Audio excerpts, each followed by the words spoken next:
How do I find a new job? How can I make a career change? And the biggest question of all, can I really find a career that I love?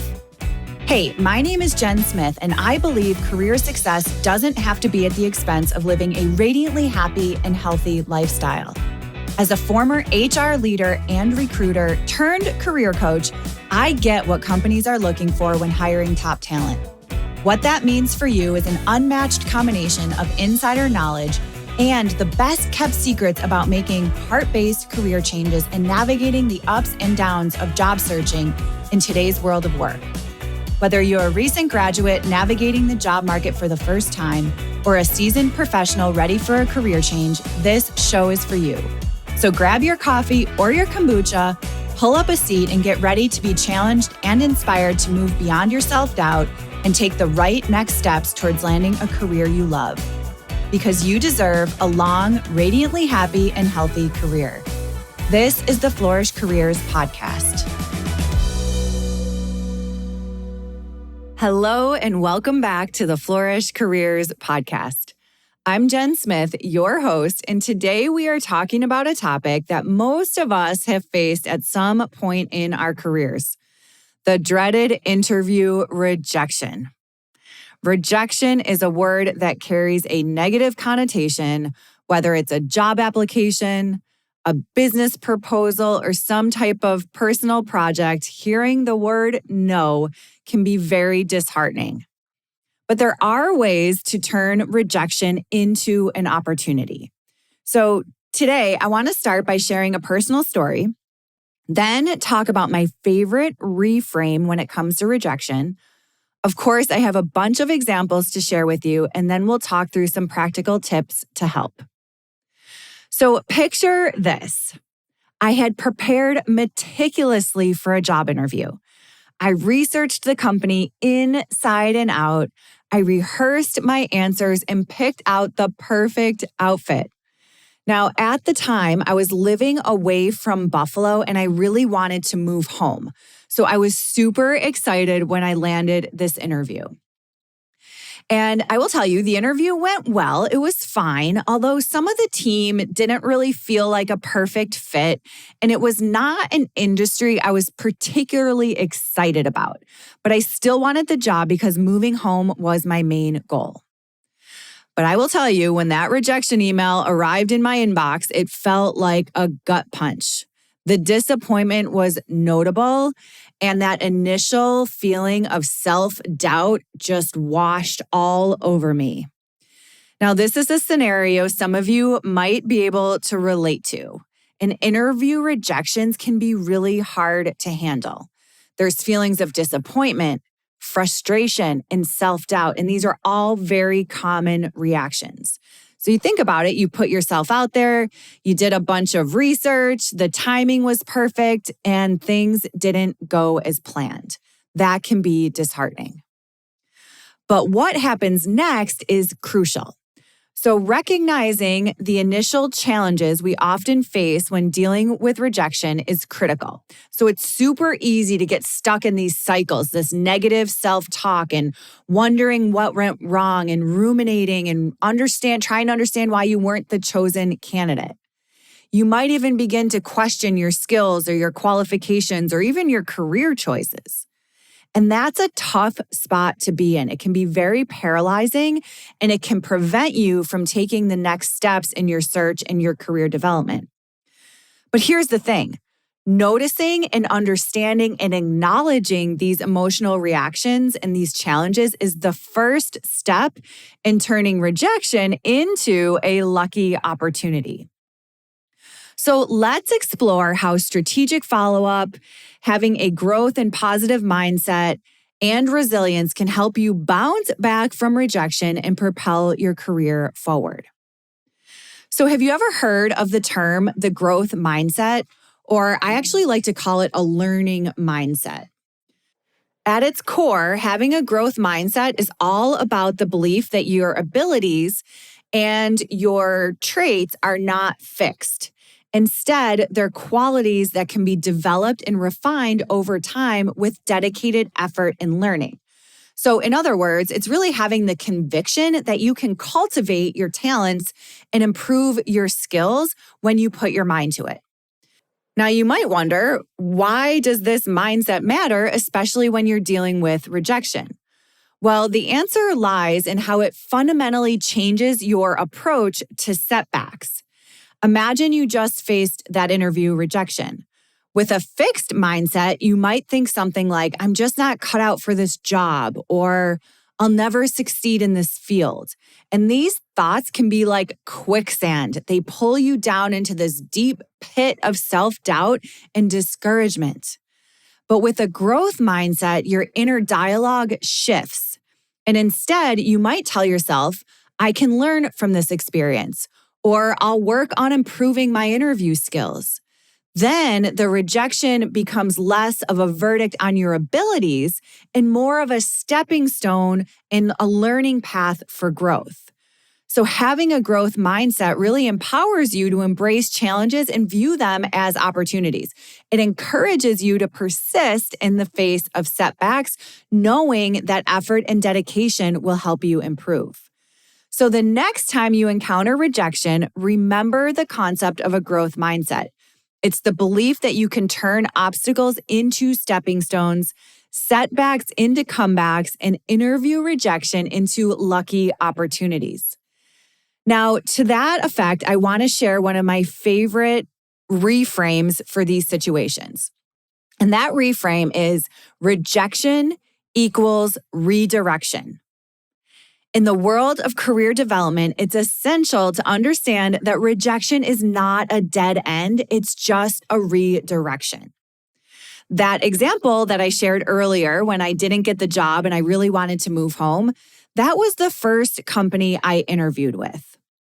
Although the second company I interviewed with, I did get the job and it was so good. I had the opportunity to work with the most amazing HR team. It was literally a perfect fit. To this day, it's the best team that I've ever worked with. So this is an example of rejection equaling redirection. There was something better for me, although I didn't realize it at the time. Going through this process helped me learn and believe in this. And I know it's hard. They say hindsight is 20/20, and looking back and connecting the dots is a lot easier than trying to predict the future. But when you do take a moment to look back and connect the dots, it will help you realize that the right opportunities are always ahead of you.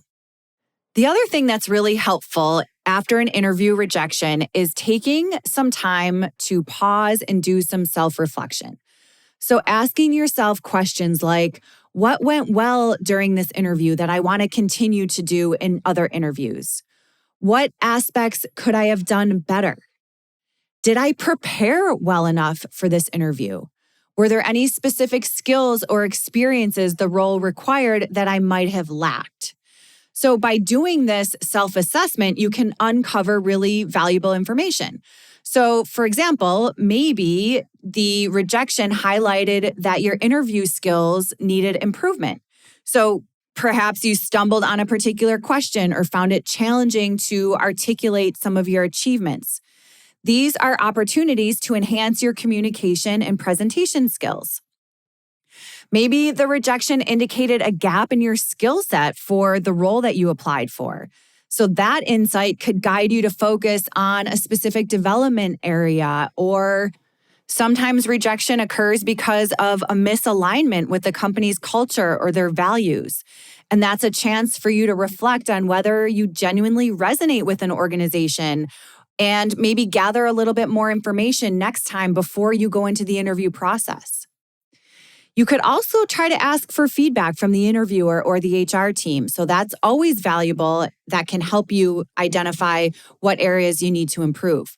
Now, I will say not all companies will give feedback after interviews, and that's for a variety of reasons, mostly legal reasons, although you might consider asking.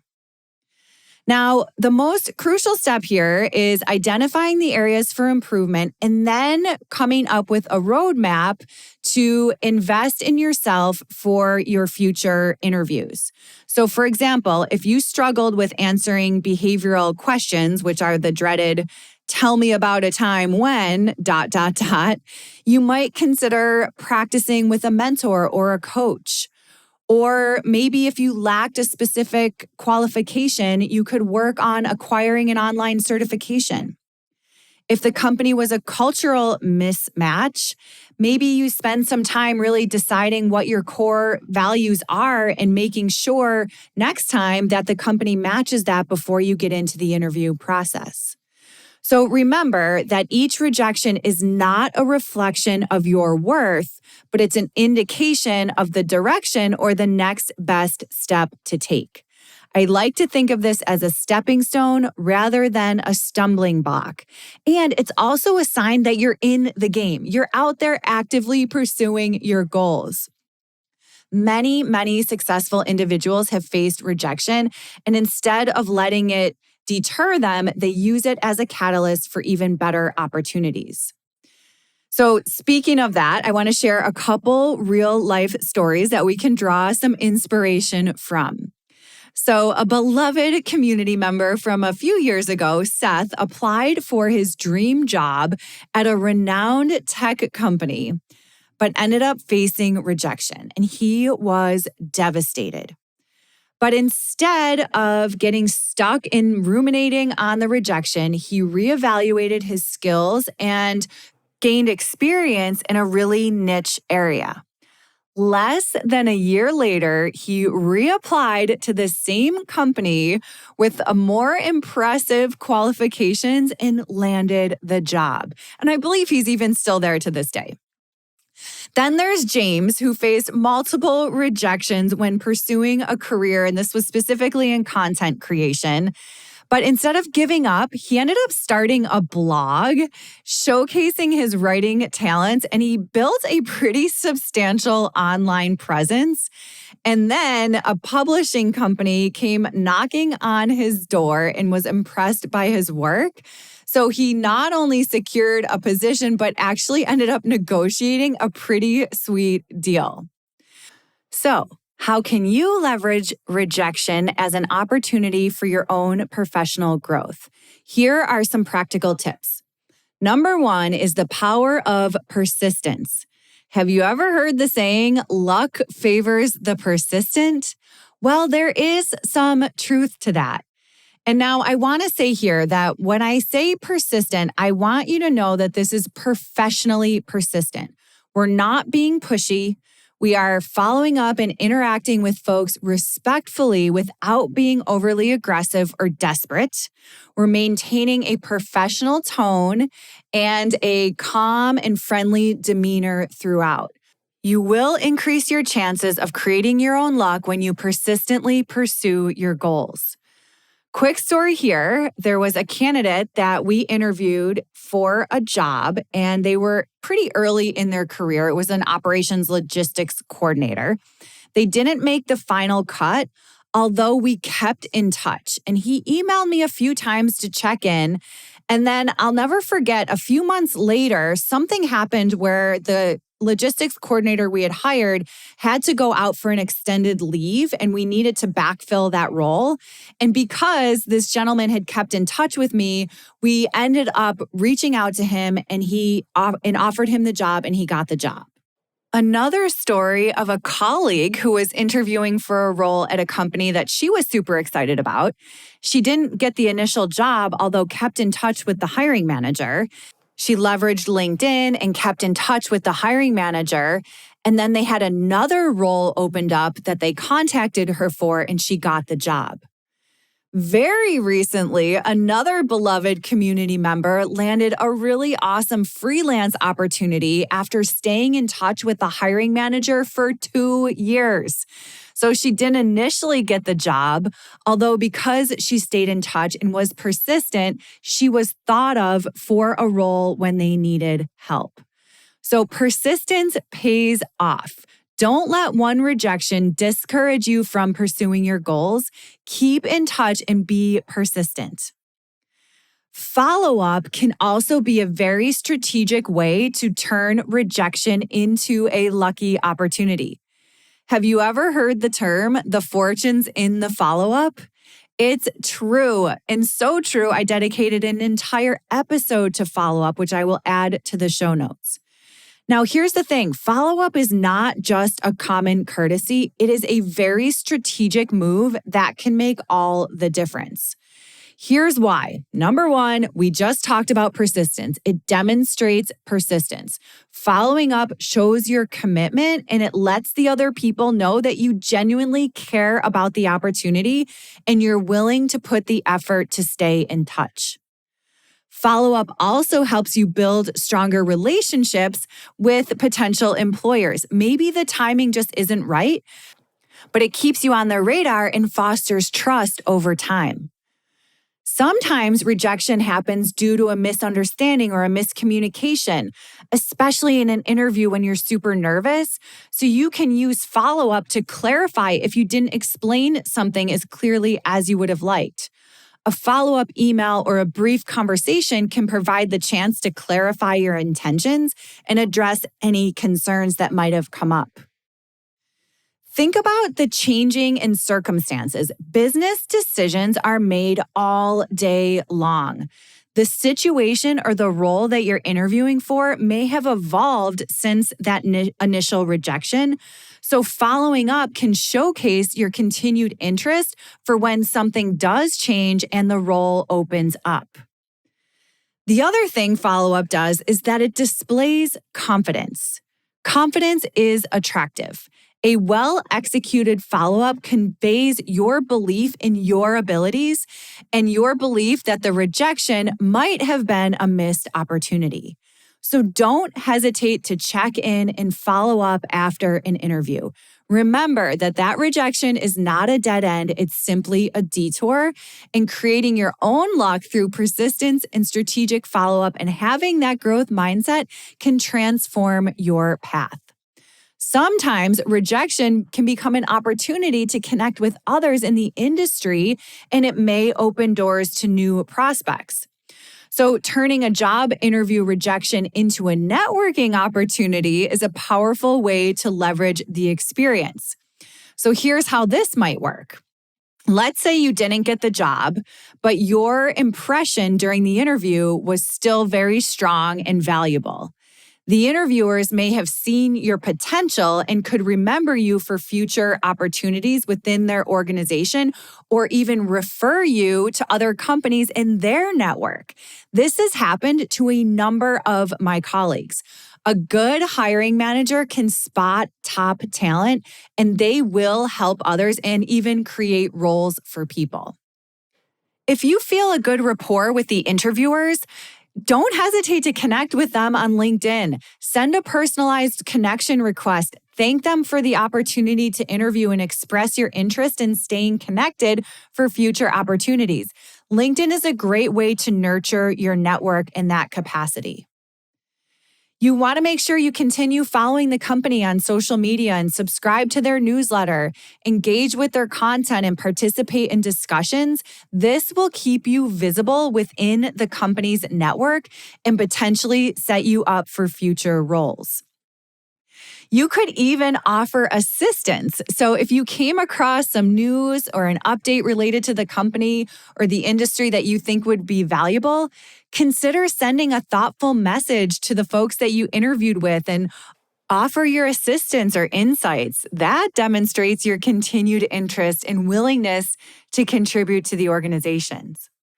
Now, this approach definitely takes a little bit of time, but staying persistent and a little bit of patience, building a network and leveraging it for future opportunities will work.